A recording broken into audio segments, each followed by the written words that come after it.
कि महान पिता धन्यवाद करते हैं आज के सुंदर बाइबल अध्ययन के लिए। खुदावन हर एक को बड़ी बरकत दे, आशीष कर पिता, यीशु नाम से मांगते हैं, आमीन। हम पढ़ेंगे 28 अध्याय गिनती की किताब, नित्य समयों के बलिदान। फिर यहोवा ने मूसा से कहा, इस्राएलियों को ये आज्ञा सुना, मेरा चढ़ावा और मुझे सुखदायक सुगंध देने वाला मेरा हव्य रूपी भोजन तुम लोग मेरे लिए उनके नित्य समय पर चढ़ाने के लिए स्मरण रखना।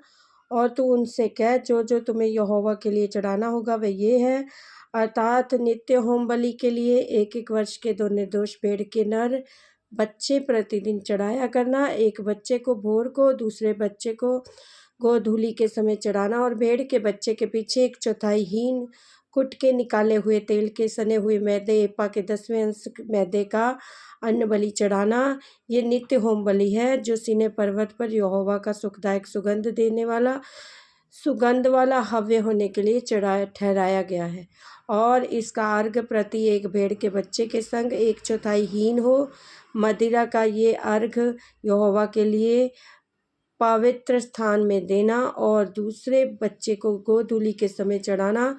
अन्न बलि और अर्घ समेत भोर के होम बलि के समान उसे यहोवा को सुखदायक सुगंध देने वाला हव्य करके चढ़ाना। विश्राम के दिन के बलिदान।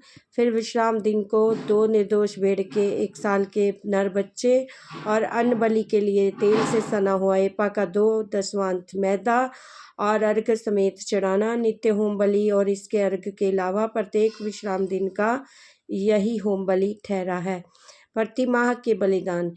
फिर अपने महीनों के आरंभ में प्रति माह यहोवा के लिए होम बलि चढ़ाना और 2 बछड़े, 1 मेढ़ा और 1 वर्ष के निर्दोष भेड़ के 7 नर बच्चे और बछड़े पीछे तेल से सना हुआ एपा का 3/10 मैदा और उस एक मेढ़े के साथ तेल से सना हुआ एपा का 2/10 मैदा और प्रत्येक भेड़ के बच्चे के पीछे तेल से सना हुआ एपा का 10वांश मैदा। उन सबों को अन्न बलि करके चढ़ाना। वह सुखदायक सुगंध देने के लिए होम बलि और यहोवा के लिए हव्य ठहरेगा। और उनके साथ ये अर्घ हो, अर्थात बछड़े के पीछे आधहीन, मेढ़े के साथ 1/3 हीन और भेड़ के बच्चे के पीछे 1/4 हीन दाख मधु दिया जाए। और वर्ष के सब महीनों में से प्रत्येक महीने का यही होम बलि ठहरे। और एक बछड़ा पाप बलि और एक बकरा पाप बलि करके यहोवा के लिए चढ़ाया जाए और वे नित्य होम बलि और उसके अर्घ के अलावा चढ़ाया जाए। फसह के पर्व के बलिदान। फिर पहले महीने के 14वें दिन को यहोवा का फसह हुआ करे और उसी महीने के 15वें दिन को पर्व लगा करे और उसमें तुम यहोवा के लिए एक हव्य अर्थात होम बलि चढ़ाना।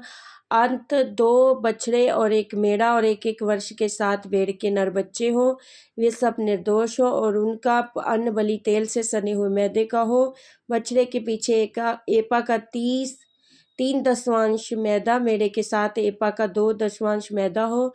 और 7 भेड़ के बच्चों में से प्रति बच्चे पीछे एपा का 10वांश चढ़ाना। और एक बकरा भी पाप बलि करके चढ़ाना, जिससे तुम्हारे लिए प्रायश्चित हो।